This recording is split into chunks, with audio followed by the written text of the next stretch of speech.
आज शिवसेनेच्या करमाळ्यामध्ये जे उमेदवार होतात त्याचा कुठेतरी पराभव झाला आहे.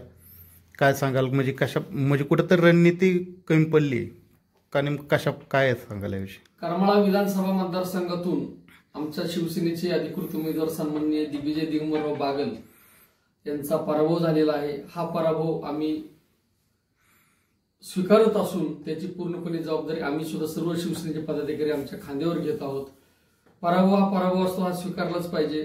पण येणाऱ्या काळात शिवसेनेच्या माध्यमातून ज्या पद्धतीने गेली आम्ही 5-7 वर्षापासून काम करतोय की 80% समाजकारण आणि 20% राजकारण, या पद्धतीने जेवढ्या शासनाच्या योजना आहेत तेवढ्या योजना पुन्हा एकदा सर्वसामान्यांच्या दारात आणून देण्याचं काम या ठिकाणी आम्ही करणार आहोत.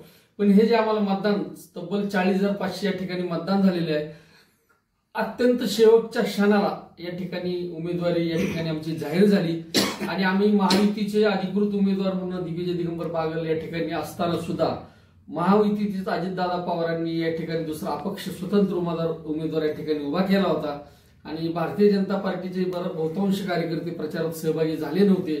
या ठिकाणी म्हणजे महायुतीत बिघाडी झाल्यासारखी या ठिकाणी परिस्थिती या ठिकाणी निर्माण झाली होती.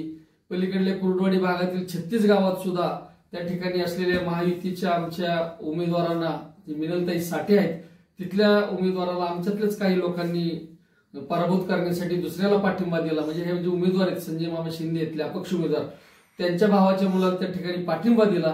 त्यामुळे त्या भागातून सुद्धा या ठिकाणी आम्हाला मतं कमी पडाली आणि कशा पद्धतीने आमचा पराभव झाला हे सगळ्याला तुम्हाला माहिती आहे.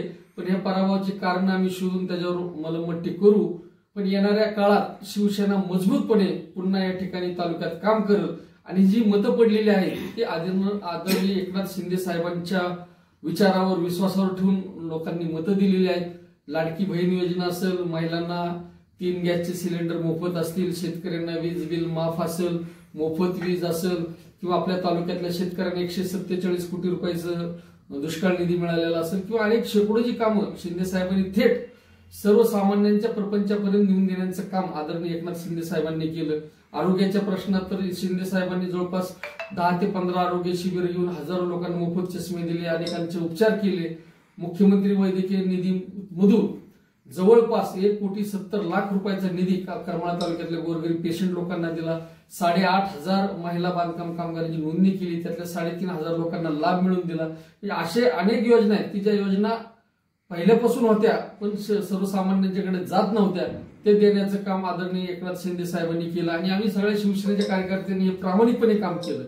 आणि याचं फळ म्हणूनच या ठिकाणी थोडी तब्बल आम्हाला 40,500 या ठिकाणी मतं या मतदारसंघातून मिळालेले आहे. आणि शेवट लोकमताचा आदर करणं ही आमची भावना आहे आणि त्या आदर जनतेने जो आम्हाला निकाल दिलेला आहे त्याचा आम्ही स्वीकार करतो. आणि करमाळा विधानसभा मतदारसंघातून जे निवडून आलेले आहेत ते राष्ट्रवादी काँग्रेस पार्टी शरद पवार गटाचे नारायणआबा पाटील हे निवडून आले. त्यांना मी त्यांच्या पुढील कारकिर्दीला शुभेच्छा देतो. त्यांचं चांगलं काम असेल तर आम्ही त्या ठिकाणी नक्कीच, समाजाच्या हिताचं काम असेल तर त्या ठिकाणी आम्ही त्यांना सहकार्य करू. पण चुकीचं जर काम असेल तर निश्चितपणे आम्ही ठामपणे करमाळा तालुक्यात चुकीचं काम या ठिकाणी होऊ देणार नाही. आमदार जरी ते असले तर करमाळा तालुक्यात चुकीचं काम होऊ देणार नाही, कुठली दडपशाही चालू देणार नाही, कुठल्या अधिकाऱ्यावरची दडपशाही चालू देणार नाही आणि सर्वसामान्यांच्या हितासाठी आम्ही सक्षमपणे या तालुक्यात काम करू. मागच्या पंचवार्षिकला पण 200 बागली लढले होते, तेव्हा 53-54,000 मतदान झालं होतं. मग नेमका आता बागल गटाला तो फायदा झाला का लाडक्या बहिणीचाच फायदा आहे? सर, लाडक्या बहिणीचं प्रत्येक इलेक्शनला ही सिच्युएशन या ठिकाणी बदलत असते. प्रत्येक निवडणुकीचे मुद्दे वेगळे असतात, परिस्थिती वेगळी असते आणि ही निवडणूक त्या धर्तीवर या ठिकाणी निवडणूक नव्हती. प्रत्येक निवडणुकीला या ठिकाणी बदलत असतात पॅटर्न. गेल्या वेळेस मग नारायणआबा पाटील पराभूत झाले होते, संजय मामा शिंदे पाठीमागे होते. त्या 36 गावातला विचार केला तर 36 गावात प्रत्येक बूथवर किंवा 10%, 5%, 3% मतं या ठिकाणी कुर्डवाडी भागात मिळत होते. आता त्या ठिकाणी नारायणआबांना चांगली मतं झाली. त्यामुळे मागच्या निवडणुकीचं आणि ह्या निवडणुकीचा संदर्भ लावणं मला योग्य वाटत नाही.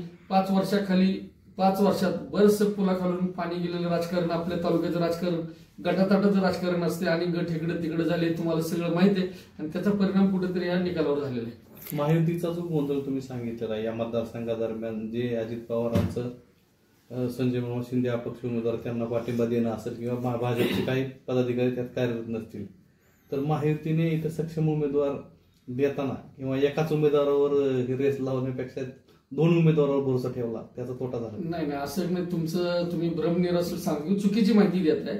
आदरणीय दिग्विजय बागल हेच महायुतीचे अधिकृत या ठिकाणी उमेदवार होते.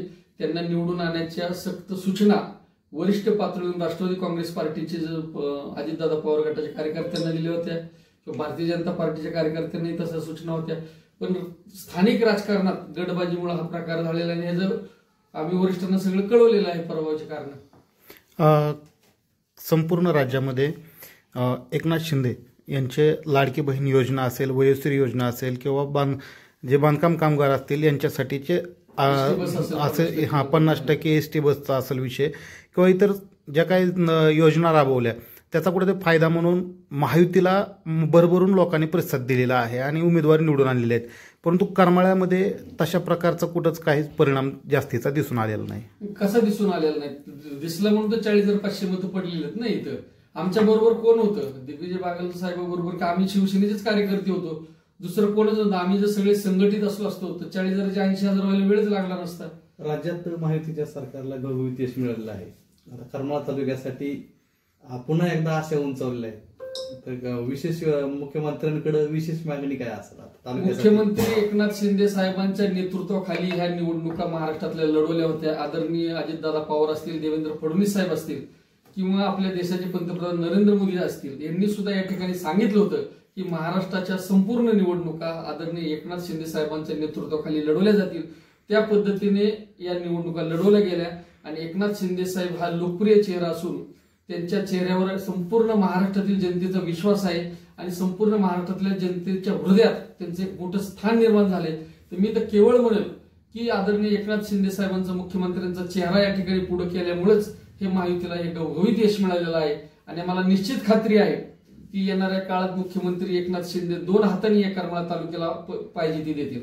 विधानसभेचं वारं वाहत होतं. त्याच्या आधी देवेंद्र फडणवीस असतील किंवा इतर यांनी सर्वांनी सांगितलं होतं की येणारे जे भावी मुख्यमंत्री असतील ते एकनाथ शिंदेच असतील. तेच परत होतील का काही राजकारणामध्ये बदल होतील? कारण की बीजेपी हा मोठा पक्ष ठरलेला आहे. एकनाथ शिंदे साहेब मुख्यमंत्री होतील हे आमच्या सर्वांची इच्छा आहे. तुमच्या तोंडात साखर फोडू आणि एकनाथ शिंदे साहेब जर मुख्यमंत्री झाले तर खऱ्या अर्थानं पुन्हा महाराष्ट्र प्रगतीपथावर जाईल आणि जाती धर्माचं जे राजकारण, जातीचं राजकारण पेरण्याचं काम या शरदचंद्रजी पवार साहेबांनी महाराष्ट्रात केलं. माणसं माणसात राहिली नाही अशा प्रकारचं जातीचं राजकारण शरद पवारांनी गेल्या 1.5 वर्षात केलं आणि शरद पवारांचा चेहरा उघडा पडला. हा प्रचंड राग संपूर्ण समाजातल्या प्रत्येक माणसाच्या मनात झाला होता की जातीवाद पसरवणारा माणूस हा जनतेने ओळखला, तो म्हणजे शरद पवार आहे. आणि शरद पवारांचं राजकारण संपवण्याचं याच उद्देशाने संपूर्ण महाराष्ट्रातले लोक पिटून उठले आणि शरद पवारांचा पक्ष त्यांच्याबरोबर असलेल्या सगळ्यांना नेस्तनाबूत करण्यासाठी मतदान केलं. उद्धव ठाकरे यांनी सुद्धा स्वर्गीय बाळासाहेब ठाकरे यांचा विचार सोडून या ठिकाणी जातीवादाचं, धर्माचं राजकारण केलं आणि धर्माच्या नावावर सत्ता मिळवायची, जातीच्या नावावर सत्ता मिळवायची हा प्रकार त्यांना 1 वर्ष सफादून गेला. त्यांना लोकसभेत त्यात यश आलं, पण हा प्रकार सर्वसामान्य माणसांच्या लक्षात आला. त्यामुळे असेच विक्रमी 230 सीट आली. एवढं जोक नाही एवढं येणं, कारण जनता पिटून उठली. जनतेच्या खरा राज्याचा दुश्मन कोण आहे आणि जाती जातीत भांडणं लावून समाजातील व्यवस्था कुणी बिघडवली हे सर्व मतदारांच्या लक्षात आलं. त्याच्यामुळे हे प्रचंड परिवर्तन या महाराष्ट्रात झालं.